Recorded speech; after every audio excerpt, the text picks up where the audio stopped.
भूमिका आहे? आता सदर प्रकरणी हे संजय प्रसादजी या ठिकाणी उपोषणाला बसलेले आहेत. तर तो जो मुद्दा आहे तो त्या ठिकाणी असलेले जे गरीब वस्ती आहे त्या वस्तीमधली जी नाली आहे ती बुजवण्यात आलेली आहे. त्याच्यामुळे पावसाळ्यामध्ये जर पाऊस जर अतिप्रमाणामध्ये पडतो तर त्या वस्तीमध्ये पाणी शिरून त्या लोकांचे अतोनात हाल होणार आहेत आणि त्यामुळे या ठिकाणी हे उपोषण चालू आहे. एखादा कोणतरी बिल्डर येतो किंवा असोसिएशन येते आणि खंडणी मागितली हे मागितली हे सगळे प्रकार वेगळे आहेत की जर त्याच्यामध्ये काही जर पुरावे असोसिएशनकडे असतील किंवा काय तर त्यांनी गुन्हा दाखल करावा. पण जर गरिबाचा प्रश्न उचलल्यानंतर एखाद्या कोणत्या गोरगरिबाचा प्रश्न ज्यावेळी उचलला जातो आणि त्यावेळी जर अशा प्रकारचे खोटे नाटे आरोप जर कोणते झोलाछाप बिल्डर करत असतील तर त्याचा आम्ही तीव्र शब्दामध्ये निषेध करतो. आणि प्रसादजी एकटे नाही आहे, त्यांच्यासोबत संपूर्ण आमची संघटना आहे, आमची राष्ट्र कल्याण पार्टी देखील आहे. जर काही चुकीचं घडलेलं असेल त्या ठिकाणी पैशाचा गैरव्यवहार होत असेल तर यांनी बिल्डरांनी गुन्हे दाखल करावे ना. पण जर त्याच्या विरोधामध्ये जर पोलीस प्रशासनाला हाताशी धरून जर खोटा गुन्हा एखादा दाखल झाला तर याच्या पुढची प्रहार पक्षासोबत असणार, प्रहार संघटनेसोबत असणार, बच्चूभाऊंसोबत असणार याचा आम्ही प्रशासनावर साहेब दबाव आणण्यासाठी कोणती पावले उचलणार? बघा, सर्वप्रथम आता आम्ही अमित पुरीजींशी बोललेलो आहे. त्यांनी त्या प्रकरणामध्ये रॉयल्टीचा विषय आहे, रॉयल्टी बुडवली गेलेली आहे. हे मोठे मोठे बिल्डर जे आहेत ते शासनाचा महसूल बुडवत आहे आणि शासनाचा महसूल बुडवत असताना जर एखादा सामाजिक कार्यकर्ता तो प्रश्न जर उपस्थित करतो आणि त्याला जर अशा प्रकारे दाबलं जात असेल तर हे अतिशय चुकीचं आहे. आम्ही अमित पुरीजींशी पण बोललो. अमित पुरीजींनी आता सुनावणी लावायला घेतलेली आहे आणि सुनावणी लावल्यानंतर तात्काळ त्यांना सांगितलं की त्या सातबाऱ्यावरती इतर अधिकारामध्ये तुमचा जो महसूल बुडवला गेलेला आहे त्याची नोंद करण्यात यावी आणि अशा स्वरूपाचं पत्र आम्हाला या ठिकाणी द्यावं यासाठी आम्ही अमित पुरीजी बोललो. साहेब, तुमचे वरिष्ठ जे नेतृत्व आहे ते आज शिंदे सेनेमध्ये आज मोठ्या पदावर कार्यरत आहेत. पण याच्या बाबतीत आपण त्यांच्याकडे सुद्धा देखील काही पत्र वगैरे काही करणार आहात का? बघा, कसं आहे, शिंदे सेना ही गरिबांच्या कामासाठी असणारी सेना आहे. आज जे एकनाथ शिंदे, वंदनीय एकनाथ शिंदे जे आहेत ते गरिबांची कामं करण्यासाठीच आज त्या ठिकाणी बसलेले आहेत. आज जरी आमचं नेतृत्व शिंदे सेनेसोबत असलं परंतु आमची गाठ, आमचं जी बांधिलकी आहे ती सामाजिक माणसाची आहे, सामाजिक प्रश्नाशी आहे आणि त्या सामाजिक प्रश्नाला न्याय देण्यासाठी खंबीरपणे आम्ही या ठिकाणी उपस्थित राहू, खंबीरपणे आम्ही लढा देऊ ही याची ग्वाही तुम्हाला. म्हणजे एकंदरीत आपण प्रहार पक्षाच्या माध्यमातून आज आपण या अमर उपोषणाला पण सपोर्ट दिलेला असंच ही भूमिका आपली आहे का? आम्ही पाठिंबा देतोय आणि सक्रियपणे पाठिंबा देतोय. ह्या प्रकरणामध्ये जे काही होईल त्यासाठी संघर्षासाठी उभं राहण्याची ग्वाही मी या ठिकाणी देतो. जनतेच्या सोबत, सामान्य नागरिकाच्या सोबत, त्या ठिकाणी असणाऱ्या गरीब वस्तीतल्या सर्व लोकांच्या सोबत आम्ही शेवटपर्यंत उभं राहू याची ग्वाही मी आहे. ओके, नमस्कार. जिस तरह से आरटीएफ ने देखा कि ये प्रसाद जी लास्ट से 8 दिन से यहाँ आमरण उपोषण पे बैठे हुए हैं और आमरण उपोषण बैठे मतलब उन्होंने कुछ भी खाया पिया नहीं है, उनकी हालत कैसी होगी. तो हमको जिस तरह से आरटीएफ हमको पता चला, एक कॉल आया तो हम उसका संज्ञान लिए और एक पत्र बना के भी लेके आए हैं ऑलरेडी कि हमको समर्थन पत्र देंगे. और हमारे जिला अध्यक्ष डॉक्टर सुरेश पांडे साहब और शैलेश तिवारी जी उनका धन्यवाद देंगे. समय निकाल के आए जनता के पास और इस तरह से मुद्दा को उठाया.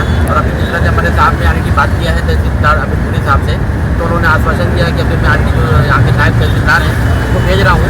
लेकिन मैं बोलना चाहूँगा कि जिस तरीके से ऑलरेडी प्रसाद जी बैठे हुए हैं कि वो कोई आज 8 दिन से उनको कोई बातचीत करने नहीं आया, तो क्या इंतजार कर रहे हैं हमारी प्रशासन कि ये मर जाए, कि बलि चढ़ जाए तब वो आएंगे. और जिस तरीके से मैंने देखा कि लास्ट के कुछ दिनों में कुछ बिल्डर एसोसिएशन ने जिस तरह से ये रवैया अपनाया है, तो ऐसे अगर जिस तरह से उन्होंने खंडनी का आरोप लगाया 25 लाख का, आज 4 दिन हो गया है, उनके पास कोई पुरावा है तो क्यों नहीं लेके आ रहे? मतलब ये धमकाने डराने की कोशिश कर रहे हैं कि अमरनाथ में कोई समाज सेवक बिल्डर लॉबी के खिलाफ कुछ बोले मत.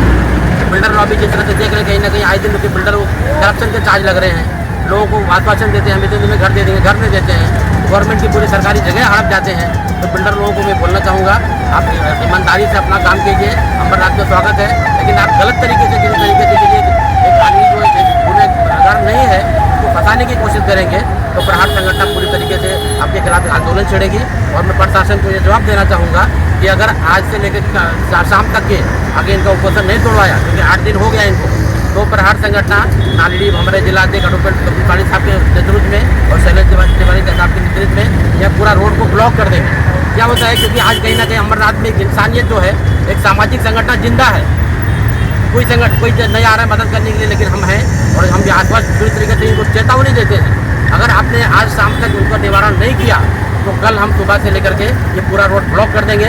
तब तक नहीं बैठेंगे, हमारे ऊपर गुनाह दाखिल करना है, गुनाह दाखिल कीजिए, लेकिन इस तरह से कीजिए। एक समाज सेवक की आवाज़ को अमरनाथ में दबने बिल्कुल नहीं देंगे और ये अमरनाथ में नहीं चलने वाला है।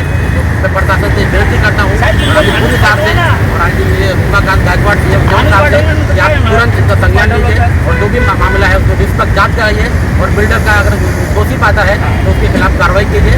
और प्रशासन परिवार को कि आप बिल्कुल अकेले नहीं हैं, हम पूरे आपके साथ हैं। प्रहार संगठन है जो किसी भी तरीके से हम आपके पीछे खड़े हुए हैं, कोई घबराने की जरूरत नहीं है। अगर आप ईमानदारी से काम कर रहे हैं तो प्रहार संगठन हमेशा आपके साथ रहेगी और आपको जितना हो सके मदद करेगी। धन्यवाद। ओके.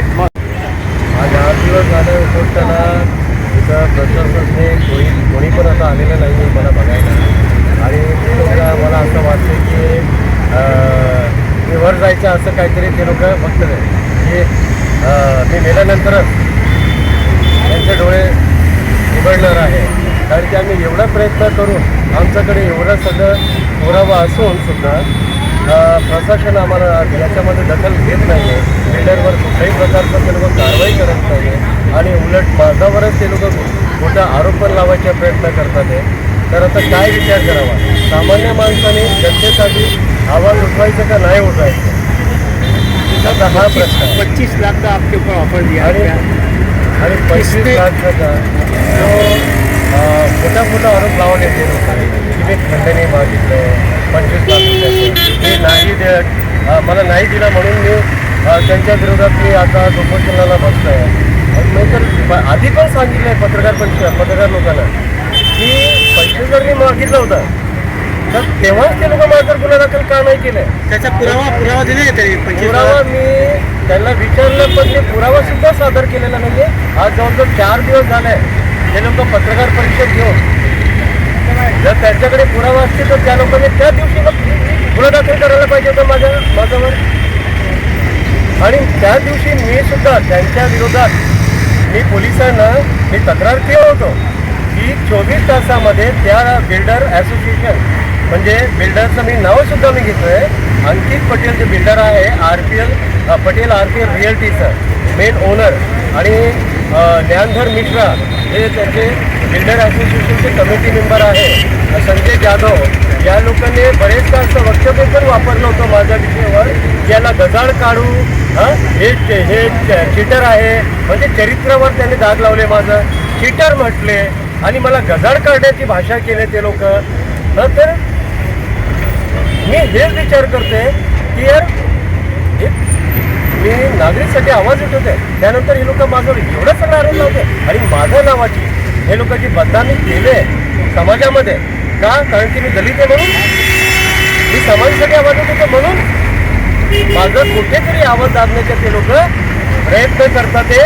आणि मला उद्या जर काय बरं वाईट झालं तर याची पूर्णपणे जबाबदारी तहसीलदार कार्यालय, नगर परिषद, नगर रचना आणि पोलीस प्रशासन हे सगळे जबाबदार राहणार आहे, एवढं मी फायनल सांगू इच्छितो.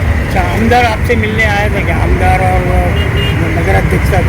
आज मी अंबरनाथचा रहिवासी आहे. जवळजवळ मला माझे आजोबा वडील होते तेव्हापासून मी याला इथं 80 वर्ष झालेलं आहे. आम्हाला 70 वर्ष झाले मी तेव्हापासून राहतो आहे. तर मी बघतो आहे की सगळे मला पण ओळखतात, मी पण बरेच सगळे नेते लोकांना ओळखते, असं नाही की नाही. तरीसुद्धा आज मला इथं बघायला कुठलाही बघायला गेलं तर आमदार आणि नगराध्यक्ष हे लोकप्रतिनिधी असतात, जनतेच्या समस्यासाठी असतात, कुठं काय चाललं आणि काय नाही हे मोठे वादे करतात. आम्ही हे करू ते करू, अरे आज मी 8 दिवसापासून इथं उन्हात मरते, कोर्टात आणलं ते झालं नाही आहे.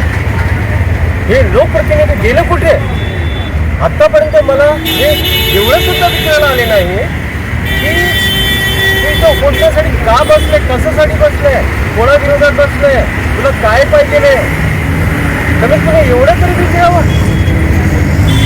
जर तुम्ही एवढं नाही करू शकत तर तुम्ही का झाले तुम्ही नगराध्यक्ष आणि तुम्ही आमदार झाले.